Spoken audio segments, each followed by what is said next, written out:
குக்கரோட மூடி தாங்க எடுத்து வச்சுருக்கு. இந்த குக்கர் மூடியில் பார்த்தீங்களாக்கி நம்மளுக்கு வந்து அந்த மூடியில் உள்ள ரப்பர் பார்த்தீங்களாக்கி ஒரு சில டைமில் நாளாக நாளாக பாருங்கள் நம்மளுக்கு வந்து அது வந்து லூஸ் விழுந்துருங்க. அந்த மாதிரிக்கு லூஸ் விழுந்துருச்சு அப்படின்னாக்கி நம்ம டைட்டாக இல்லை அப்படின்னா நம்மளுக்கு அரைக்கும் போது சிரமமாக இருக்குங்க. அந்த மாதிரிக்கு இருந்துச்சுனாக்கி இந்த மாதிரி ஒரு ரப்பர் பாயிண்ட் தாங்க எடுத்து வச்சுக்கு. இந்த ரப்பர் பாயிண்ட்டையாக நம்ம அதில் போட்டு வைக்கிறதுனால நம்மளுக்கு வந்து நல்லா டைட்டாக பிடிச்சிக்கிடுங்க. அந்த மிக்சி ஜாரோட மூடியில் பார்த்திங்கன்னா இப்போ வந்து ரப்பர் வந்து நம்மளுக்கு வந்து நல்லா டைட்டாக இருக்கும். அரைக்கும் போதும் நம்மளுக்கு வந்து ரொம்ப ஈஸியாக இருக்குங்க.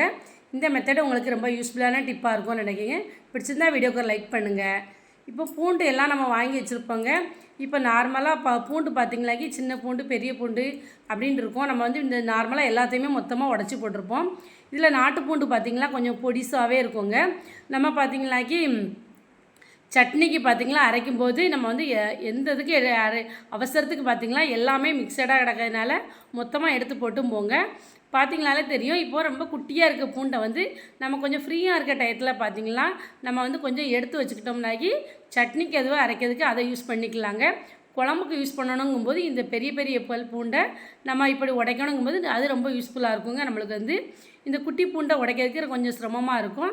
அதுக்கு பதிலாக இந்த மாதிரி எடுத்து வச்சுக்கிட்டோம்னாக்கி நம்மளுக்கு வந்து ரொம்பவே யூஸ்ஃபுல்லாக இருக்குங்க. இந்த மாதிரிக்கு நம்ம குட்டி பூண்டு தனியாக பெரிய பூண்டு தனியாக பிறக்கி வச்சுக்கிட்டோம்னாக்கி இந்த மாதிரிக்கு நமக்கு ரொம்ப யூஸ்ஃபுல்லாக இருக்கும். நம்மளுக்கு குழம்புக்கெலாம் நம்மளுக்கு பூண்டு குழம்பு வைக்கிறோன்னா எடுத்து உரிக்கும் போது இந்த டிப்பு ரொம்ப யூஸ்ஃபுல்லாக இருக்கும். நான் அந்த மெத்தடில் தான் பண்ணேங்க. அதான் உங்கள்கிட்ட ஷேர் பண்ணேங்க. ட்ரை பண்ணி பாருங்கள். நெக்ஸ்ட்டு பார்த்திங்களா இந்த மாதிரிக்கு நான் உருளைக்கிழங்கு எடுத்து வச்சுருக்கேன். உருளைக்கிழங்கு வந்து நம்மளுக்கு வந்து முளை கட்டாமல் இருக்கணும். அதிகமாக நம்ம வாங்கி ஸ்டோர் பண்ணி வச்சுருக்கோம். சீக்கிரத்தில் நம்மளுக்கு பார்த்திங்கன்னா உருளைக்கிழங்கு வந்து முளை கட்டிடுங்க. அந்த மாதிரிக்கு முளை கட்டாமல் இருக்கணும்னாக்கி நான் இப்போ நியூஸ் பேப்பர் தாங்க எடுத்து வச்சுருக்கேன். இந்த நியூஸ் பேப்பரையே அது மேலேயா அப்படி ஒன்று ஒன்றும் மேலே மேலே போட்டு வைக்கலாங்க. இந்த மாதிரிக்கு நம்ம போட்டு வைக்கிறதுனால அதுலேயே கொஞ்சம் கூட நம்மளுக்கு வந்து முளை கட்டாதுங்க. இந்த மாதிரி உருளைக்கிழங்கு மேலேயா ட்ரை பண்ணிங்க பாருங்கள் ஃப்ரெண்ட்ஸ். உங்களுக்கு ரொம்ப யூஸ்ஃபுல்லாக இருக்கும். நெக்ஸ்ட்டு டிப் பார்க்கலாம். இந்த மாதிரிக்கு நான் வந்து கோதுமை மாவு தாங்க வீட்டில் அரைச்சது எடுத்து வச்சுருக்கேன். இது பார்த்திங்கன்னா நம்மளுக்கு நாளாக நம்மளுக்கு வந்து வண்டு வைக்குங்க. இந்த மாதிரிக்கு நம்ம கோதுமை மாவில் வண்டு வைக்காமல் இருக்கணும்னாக்கி நான் இப்போ பிரிஞ்சி இலை தாங்க எடுத்து வச்சுருக்கேன். பிரியாணிக்கு போடுவோம்லாங்க அந்த பிரிஞ்சி இலையை தான் எடுத்து வச்சுருக்கேன். இந்த இலையை போட்டு வைக்கிறதுனால நம்மளுக்கு நம்ம கோதுமை மாவில் வண்டு புழு பூச்சி வரவே வராது. ட்ரை பண்ணி பாருங்கள்.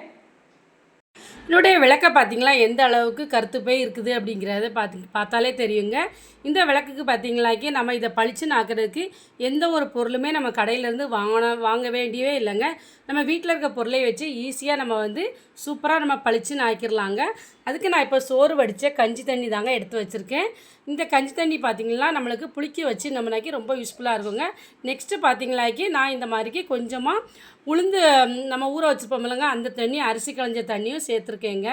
இப்போ இதை எல்லாமே நல்லா ஓவர் நைட்டு நம்ம வந்து ஊற வச்சிடலாங்க. நம்மளுக்கு பூஜை பாத்திரம் தான் கிடையாதுங்க. நம்ம வீட்டில் எந்த பித்தளை பாத்திரம் இருந்தாலுமே இந்த மெத்தடில் செய்யுங்க. ரொம்ப யூஸ்ஃபுல்லாக இருக்குங்க. இது பார்த்திங்களா இந்த தண்ணியில் நல்லா ஊறினதுக்கப்புறமா பார்த்திங்களாலே தெரியும். நம்மளுக்கு நல்லா ஊறி போயிருந்ததுக்கப்புறமா நம்ம பித்தளை பாத்திரம் பூஜை பாத்திரம் எதுனாலுமே நல்லா பளிச்சுன்னு இருக்குங்க. இப்போ இது மூழ்கிற அளவுக்கு நம்ம நார்மலாக தண்ணி கொஞ்சம் சேர்த்துக்கலாங்க. தண்ணி சேர்த்து நல்லா இது மூழ்கிற அளவுக்கு வச்சுக்கிடலாங்க.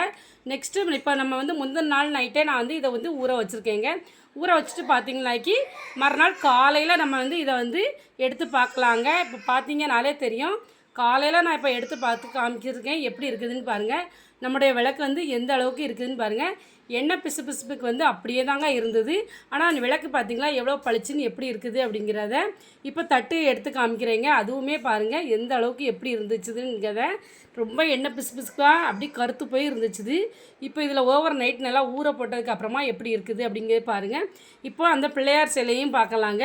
அதுவுமே பார்த்திங்களாலே தெரியும் எப்படி இருக்குதுங்கிறத. இன்னும் இது மட்டும் கருத்து போய் இருக்குது அப்படிங்கிறத பார்த்திங்களா.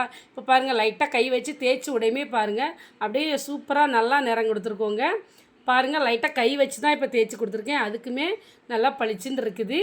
இப்போ இதில் உள்ள எண்ணெய் பிசுபிசுப்புக்கு எல்லாத்தையுமே நம்ம வந்து நம்ம நார்மலாக பாத்திரம் தேய்க்க சோப்பு வச்சு லைட்டாக இப்படி தேய்ச்சி விட்டுக்கலாங்க. நான் இப்போ தென்னந்தும்பு தாங்க எடுத்து வச்சுருக்கேன். இந்த தென்னந்தும்பு வச்சு லைட்டாக நம்ம இந்த 3 பொருளுக்குமே நல்லா இப்படி தேய்ச்சி விட்டுக்கலாங்க. நல்லா சோப்பு மட்டும்தான் ஃபஸ்ட்டு தேய்ச்சி விட்ருக்கேங்க. தேய்ச்சி விட்டு பார்க்கலாம் அதுக்குமே எவ்வளோ நிறம் கொடுத்து எவ்வளோ பளிச்சுன்னு இருக்குது அப்படிங்கிறத நான் இந்த மாதிரி வாஷ் பண்ணிவிட்டு காமிச்சிருக்கேங்க. தட்டையும் அதேமாரி தான் க்ளீன் பண்ணிவிட்டு காமிச்சிருக்கேங்க. இந்த பிள்ளையார் சேலையுமே இப்படி தாங்க. இப்போ நம்ம லைட்டாக சோப் போட்டு இதையுமே நான் க்ளீன் பண்ணி காமிக்கிறேன். நல்லா பளிச்சுன்னு ஆகிருக்குங்க. இப்போ பார்த்தீங்களா, இப்போ நம்மளுடைய பூஜை பாத்திரம் வந்து இன்னும் நம்மளுக்கு நல்லா பளிச்சுன்னு இருக்கணும் அப்படின்னா, நான் இந்த மாதிரி லெமன் தாங்க எடுத்திருக்கேன். இந்த லெமன் வச்சு நல்லா லைட்டாக அப்படி தேய்ச்சி எடுத்துக்கலாங்க. நம்ம பூஜை பாத்திரம் பார்த்திங்களா, இன்னும் நம்மளுக்கு ரொம்ப நல்லா பளிச்சுன்னு இருக்குங்க. பார்க்கறதுக்கே ரொம்ப நீட்டாக அழகாக இருக்கும். நம்ம பூஜை பாத்திரம் வந்து நம்ம வீட்டில் இருக்க லெமனுக்கு பதில் புளி நானும் சேர்த்துக்கலாங்க. லெமன் இல்லாதவங்க நம்ம வீட்டில் எப்படியும் புளி வச்சுருப்போங்க. இந்த புளியை நானும் வச்சு தேய்ச்சி எடுத்துக்கலாம். இப்போ பார்த்தீங்கனாலே நான் லெமன் வச்சு தேய்ச்சி மட்டும்தாங்க எடுத்திருக்கேன். இப்போ நல்லா இதை வாஷ் பண்ணிவிட்டு காமிக்கிறேன் எப்படி இருக்குது அப்படிங்கிறத நீங்களே பாருங்கள். எந்த ஒரு பொருளுமே நம்ம கடையில் வாங்காமலே ஈஸியாக இந்த மாதிரிக்கு நம்ம வீட்டில் இருக்க பொருளை வச்சு எவ்வளோ கருத்து போய் இருந்தாலும் இந்த மெத்தடில் க்ளீன் பண்ணி பாருங்கள். ரொம்ப யூஸ்ஃபுல்லாக இருக்குங்க. இப்போ நான் லெமன் வச்சு தேய்ச்சிட்டு உங்களுக்கு ஒரு நல்ல தண்ணி வச்சு கழுவி காமிச்சிருக்கேங்க. இப்போ பார்த்திங்கன்னா நம்ம குடிக்கிற தண்ணியில் வச்சு லாஸ்ட்டு கழுவுனோம்னாக்கி இன்னும் நல்லா இருக்குங்க. இந்த மாதிரிக்கு உங்கள் வீட்லேயும் இந்த மாதிரிக்கு ட்ரை பண்ணி பாருங்கள். ரொம்ப யூஸ்ஃபுல்லாக இருக்குங்க. இந்த டிப்பு பிடிச்சிருந்துன்னா மறக்காமல் நம்ம சேனலை ஃபஸ்ட் டைம் பார்க்குறவங்க மறக்காமல் சேனலை சப்ஸ்கிரைப் பண்ணிக்கிடுங்க. பக்கத்தில் இருக்க பெல் ஆல் கிளிக் பட்டனை கிளிக் பண்ணிக்கிடுங்க.